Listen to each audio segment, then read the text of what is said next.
இந்த போட்டோ கொஞ்சம் பாருங்களேன்.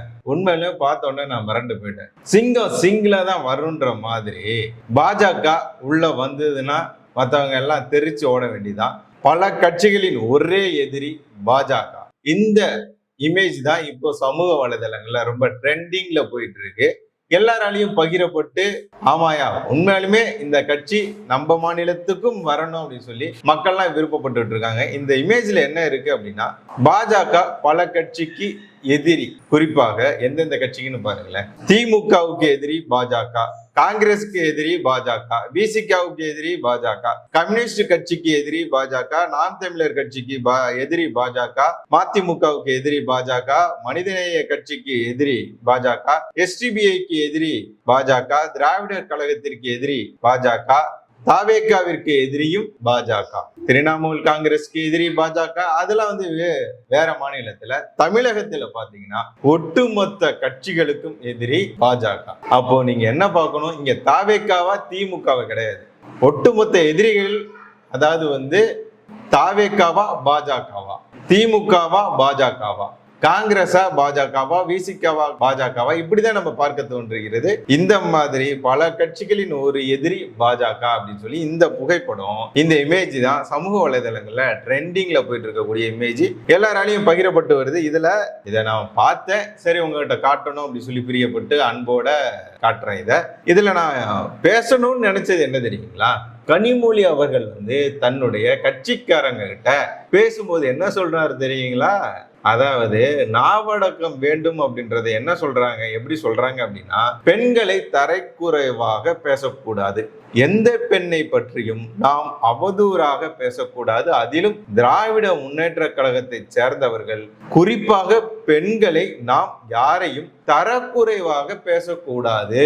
தூத்துக்குடி வடக்கு மாவட்ட நிர்வாகிகளுடனான ஆலோசனை கூட்டத்தில் நடிகை த்ரிஷா குறித்து தவறாக பேசிய நிர்வாகியை உடனடியாக கண்டித்தார் திமுக துணை பொதுச் செயலாளர் கனிமொழி எம்பி.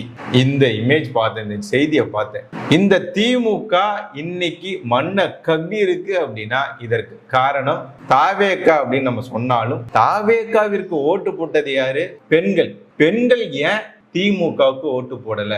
பெண்களுக்கு எதிரான கட்சி திமுக, முதியவர்களுக்கு எதிரான கட்சி திமுக, குழந்தைகளுக்கு எதிரான கட்சி திமுக, ஒட்டுமொத்த தமிழகத்திற்கும் எதிரான கட்சி திமுக, இளம் விதவைகள் தாலி அறுக்கும் மாடல் திமுக. இந்த திமுக இருக்கவே கூடாதுன்னு பெண்கள் முடிவு பண்ணி அவங்களுடைய ஓட்டுக்களை திமுகவிற்கு எதிரான கட்சிக்கு ஓட்டு போட்டிருக்காங்க. குறிப்பாக திராவிட கட்சி மீண்டும் தமிழகத்தை ஆளக்கூடாது, நாங்க தமிழர்கள் தான் தமிழ்நாட்டை ஆள வேண்டும் அப்படின்னு சொல்லி முடிவு பண்ணி திராவிட கட்சியை தொடச்சி எரிஞ்சிருக்கிறாங்க.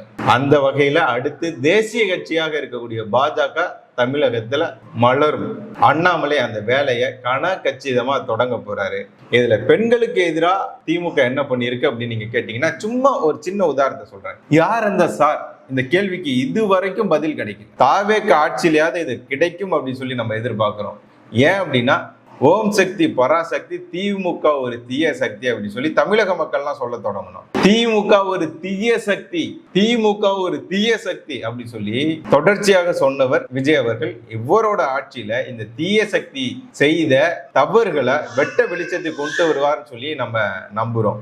இதுல இந்த உதாரணம் சொல்றேன்னு சொன்னல, அதை சொல்றேன் பாருங்க. இந்த பட்டியலை பாருங்க. ஞானசேகரன் அண்ணா யூனிவர்சிட்டியில பெண்ணுக்கு எதிராக நடந்த பாலியல் வன்கொடுமை செய்த ஞானசேகரன் திமுக நிர்வாகி, முன்னாள் திமுக நிர்வாகியா இப்ப மாறிட்டாரு. தெய்வ செயல், பெரிய நாயகம், இந்த நபர்கள்லாம் யாருன்னு நினைக்கிறீங்க? திமுகவில் இருந்த நிர்வாகிகள், இப்போ திமுகவின் முன்னாள் நிர்வாகிகள். ஏங்க, இவங்களை கூட தெரியாம இருக்கும், ஆனா ஞானசேகரன் தெரியாம இருக்காது, மற்ற நபர்களை தெரியாம இருக்கலாம். ஆனா நம்ம சேனல் நீங்க தொடர்ச்சியா பார்த்துருந்தீங்கன்னா இவங்க யாருன்றது உங்களுக்கு தெளிவா தெரியும். சிவாஜி கிருஷ்ணமூர்த்தின்னு ஒரு கொச்சை பேச்சாளர் இருக்காருல்ல, நான் பார்த்தாலே கர்ப்பம் ஆயிடுவான்னு சொல்ல, கர்ப்பம் ஆயிடுவான்னு சொன்னாருன்னு நினைக்கிறேன்.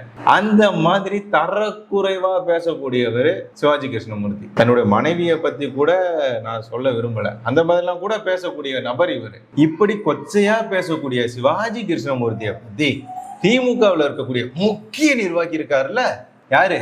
நம்ம தயாநிதி மாறன். ஐயோ சிவாஜி கிருஷ்ணமூர்த்தி தான் நமதுல இருக்கிறதுலே சிறந்த பேச்சாளர் அப்படின்னு சொல்லி மேடையில் வச்சு பேசினார். நட்சத்திர பேச்சாளரா நம்ம சிவாஜி கிருஷ்ணமூர்த்தி. இவரோட பேச்சை அவங்க வீட்டுல இருக்கிறவங்க எல்லாம் எப்படி கேட்பாங்கன்னு தெரியல, அவங்க குடும்பமா உட்காந்து கேட்பாங்களா என்னன்னு தெரியல. உனக்கெல்லாம் பெத்தாங்களா யானை கீனை கக்குச்சாடா பேசினவர் சிவாஜி கிருஷ்ணமூர்த்தி.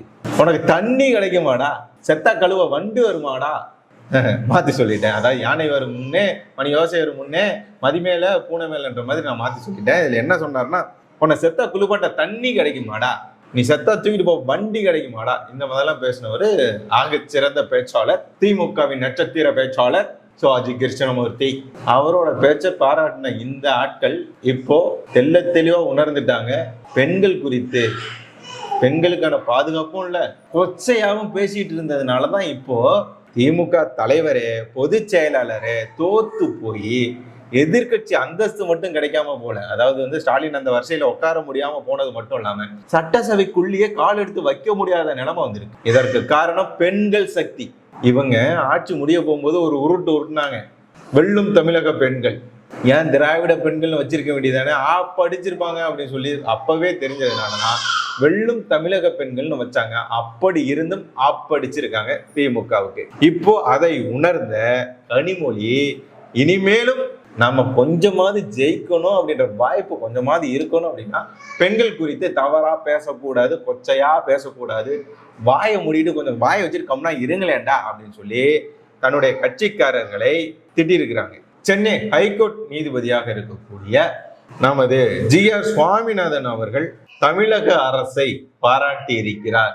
எதற்காக அப்படின்னா, கோவில்கள், பஸ் ஸ்டாண்ட், கல்வி நிறுவனங்கள் அருகே இருந்த 717 மதுக்கடைகளை மூடும் அரசின் முடிவு நல்ல முடிவு அப்படின்னு பாராட்டி பேசியிருக்கிறார் GR சுவாமிநாதன் அவர்கள். அவரே பாராட்டுற அளவுக்கு தமிழக அரசின் முதல் நடவடிக்கை சிறப்பாக இருந்திருக்கிறது. ஆனா திமுகவுக்குலாம் உதற ஆரம்பிச்சிருச்சு.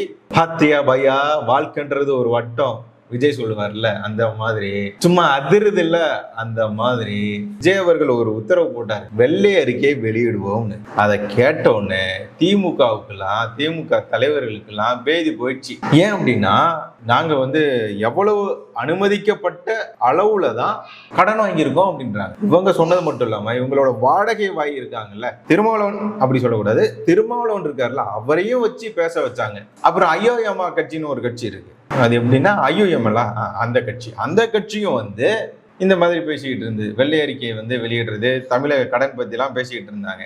ஆனா விஜய் அவர்கள் பண்ணதிலே சிறப்பான காரியம் என்ன அப்படின்னா, திமுகவின் கூட்டணியில் இருந்த கட்சிகளை வைத்தே திமுகவிற்கே அடி கொடுத்தது. அது மட்டும் இல்லாம தோத்து போன ஸ்டாலின் அவர்களை அவரோட வீட்டுக்கு போயே வெறுப்பேத்தினது. இந்த மாதிரியான ஆகச்சிறந்த சம்பவங்களையும் செஞ்சுக்கிட்டு இருக்காங்க. அந்த வெள்ளை அறிக்கை வெளியிடும் போது அதுல இந்த அறநிலைத்துறையில நடந்த ஊழல்கள் பத்தியும் வெளியே கொண்டுட்டு வருவாரு அப்படின்னு சொல்லி நாங்க எதிர்பார்க்கிறோம். செய்வாரா விஜய் அப்படின்னு சொல்லி நம்ம எதிர்பார்த்துட்டு இருக்கோம். இன்னொன்னு, இன்னைக்கு பார்த்த முக்கிய செய்தியில இந்த செய்தி ஒரு முக்கியமான சம்பவம். பாகிஸ்தானின் முக்கிய நகரமான லாகூரில் சாலைகளுக்கு இந்து பெயர்கள் மீண்டும் வைக்கப்பட்டுள்ளன. இஸ்லாம்புரா என்ற பகுதி கிருஷ்ணா நகர் என மாற்றம்.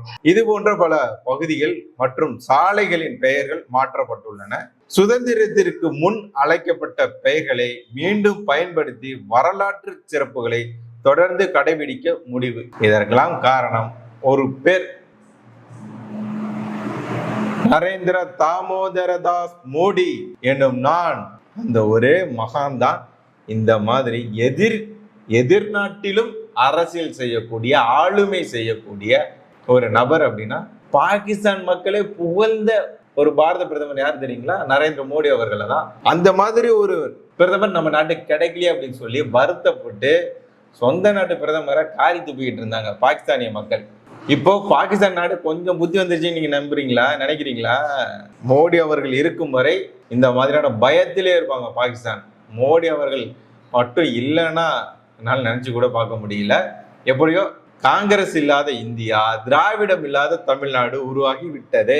விஜய் அவர்கள் மோடி அவர்களின் கனவை நிறைவேற்றி இருக்கிறார். அதற்காக விஜய் அவர்களுக்கு ஒரு சல்யூட். வரக்கூடிய ஆட்சி, இப்ப நடந்துட்டு இருக்கிற ஆட்சி நல்லா சிறப்பாக செயல்படணும் அப்படின்னு சொல்லி நம்ம கேட்டுக்கிறோம். நன்றி.